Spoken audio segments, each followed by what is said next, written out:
지금 시각은 7시 28분입니다. 지난 3월 말일에 강원도 청사 내에 범위고미 돌봄센터가 문을 열었습니다.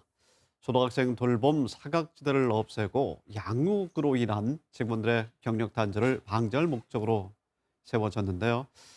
하지만 공무원 섭외 특혜라는 비판이 계속되고 있습니다. 오늘은 강원도의회 정유선 의원과 함께 이 돌봄센터에 관한 논란과 강원도 초등학생 돌봄 현황에 대해서 자세히 말씀을 들어보도록 하겠습니다. 네, 의원님 어서 오십시오. 네, 반갑습니다. 반갑습니다. 네. 네. 자, 리모델링 네. 비용으로 11억 원이 훨씬 넘게 들었다고 해서 네네네. 시설이 상당히 좋다고 하고 관심을 많이 끌었습니다. 네. 자, 어떤 시설인지 먼저 설명 부탁합니다. 뭐 아마 이제 방송에서 이미 여러 차례 다뤄서 범위고미 돌봄센터라는 것이 강원도에 만들어진 것은 알고 계실 겁니다.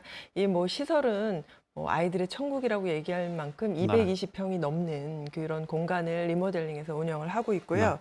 사업의 목적을 보면 뭐 지역사회의 특성을 고려한 아동 친화적인 맞춤 서비스를 제공하고 네. 그리고 이제 그 지역사회의 중심이 되는 자발적인 그 돌봄의 사각지대를 없애겠다. 특히 초등 돌봄의 사각지대를 없애겠다라는 것이 목적이니까 네. 이 목적의 문제는 없습니다. 네. 그리고 사업의 대상 역시 춘천시에 거주하고 있는 초등학교 1학년부터 3학년의 학생들을 대상으로 네. 운영하겠다고 했는데 문제가 된 건 지금 이제 선발 순위로 1순위부터 6순위까지 나왔던 선발 대상의 지금 순위가 보이고 문제가 되는 있습니다만. 거죠. 예, 예. 네. 그러다 보니까 1순위부터 거의 4순위까지가 네. 강원도청 공무원의 자녀가 중심이 되어 있어서 그렇군요. 다른 춘천 시민의 자녀들이 들어가기에는 좀 어려움이 있었던 거죠.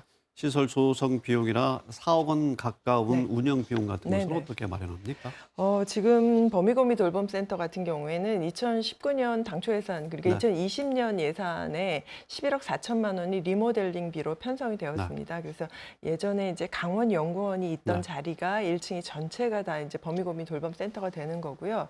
그리고 그 이후에 이제 운영비와 관련한 부분이 있는데 지금 현재 국비로 내려오는 게 다 네. 함께 돌봄센터의 기준으로 한 5천만 원이 좀 안 되는 비용이 국비가 내려오고 나머지 그 2억이 넘는 비용은 다 이제 도비가 운영비로 들어가고 있습니다.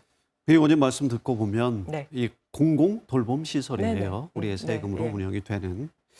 3월 말부터 운영에 들어갔는데 당시에는 취약계층 자녀들에게도 네네. 문이 열려 있다. 네. 예, 함께하도록 하겠다라고 네. 밝히기도 했었는데 운영은 어떻게 되고 있습니까? 지금 원래 이제 이게 그 강원도에서 범위고미 돌봄센터를 만들겠다고 했었던 의도는 그 실제로 강원도청에 근무하는 공무원들이 네. 아이 양육이 어려워서 특히 초등학교에 아이를 보내고 난 이후에는 아이 양육이 어려워서 휴직을 하거나 아니면 아예 퇴직을 고려하는 부분들이 많아서 한 수요를 조사했더니 250명 정도가 된다고 했습니다. 그래서 100명 정도의 아이들을 그 수용하는 걸로 해서 범위고미 네. 돌봄센터를 운영을 시작했죠. 그러면서 이제 10%의 인원은 춘천시의 저소득층으로 채우겠다고 했는데 네. 현실적으로 문을 딱 열고 보니까 지금 현재 36명의 아이들이 범위고미 돌봄센터를 이용하고 있습니다. 네. 그리고 이 중에 단 한 명도 춘천 시민의 취약계층 자녀는 없습니다. 네. 앞으로 뽑을 예정이겠죠? 뭐 앞으로 뽑겠다는 예정이긴 한데 이게 말씀드렸던 것처럼 2020년에 이미 리모델링 하는데 1년이 걸렸어요. 네. 그리고 이제 2021년이 돼서 3월 이후에 개원을 한 거잖아요. 네. 그러면 이미 공무원 자녀들이 보내겠다고 줄을 서 있다고 대기했던 그래요. 인원들은 네. 이미 계획에 따르면 왔어야 하는데 네. 이게 안 된 부분이 있어요. 근데 이제 제가 처음부터 이제 2019년 당초 예산 심의하면서도 문제 제기를 했었던 부분은 돌봄센터가 확충이 되고 초들돌봄의 사각지대가 해결되는 건 네, 네. 반드시 필요한 일입니다. 그런데 모든 초등학교 학생들은 부모의 그 직장 근처에서 학교를 다니는 것이 아니라 자기 집이 있는 곳에서 그렇죠. 학교를 다니고 있습니다. 그러면 춘천도청에 근무하는 공무원들의 자녀들 역시 자기 동네에서 학교를 다니고 있거든요. 그렇죠.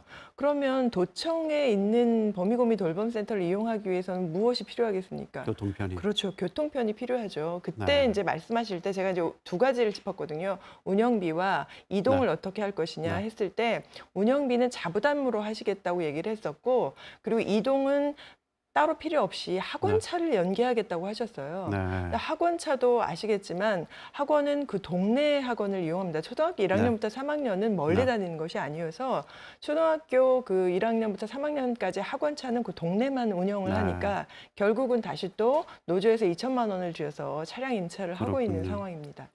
말씀을 하셨습니다만 일부 자부담을 하겠다라고 네. 하는 것이 도정 질문을 통해서도 확인이 됐어요. 그래서 이 예. 부분을 좀 여쭙고 싶은데 네. 운영하는 약속이 지켜지고 있습니까? 그리고 자부담 네. 10만 원을 하고 있는 것으로 알고 있는데요. 네. 그 지금 말씀드린 것처럼 네. 자부담 10만 원 정도는 아주 미미한 예산이에요. 지금 인건비만 해도 한 1억 7천만 원 정도가 듭니다. 왜냐하면 그 인력 충원을 할 때 100명을 예상을 하고 인력을 이미 충원을 했기 때문에 네. 이미 매달 인건비가 6명의 인건비가 지급되고 있고요. 네. 그리고 또 이제 36명이지만 방과 후처럼 이렇게 특별한 프로그램을 운영할 때는 또 외부 강사를 쓸 수밖에 없는 네. 구조를 가지고 있습니다. 그렇군요. 그래서 그 10만 원은 딱 간식비 정도의 수준으로만 네. 책정되어 있고요. 처음에 말씀을 하실 때에는 어차피 아이들이 학원을 가거나 다른 뭐 돌봄을 이용하고 있기 때문에 자부담으로 하시겠다고 했는데 이 약속이 좀 지켜지지 않는 그렇군요. 부분이 있죠. 정윤선 의원님 말씀 들으면서 네.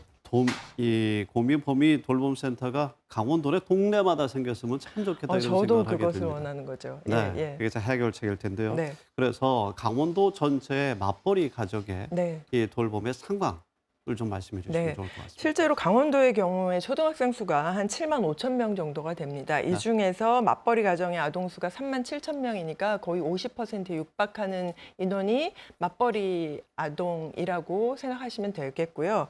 이 중에 돌봄 수용률이 전체 아동 수의 한 19%, 18.8%니까 네.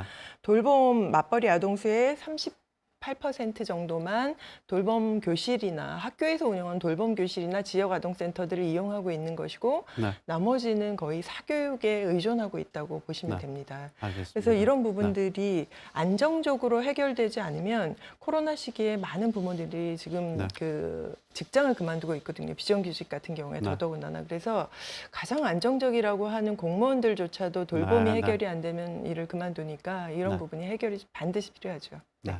참 우리 모두의 일이 한일 수가 없습니다. 정윤선 의원님 오늘 중요한 말씀 잘 들었습니다. 감사합니다. 네, 감사합니다.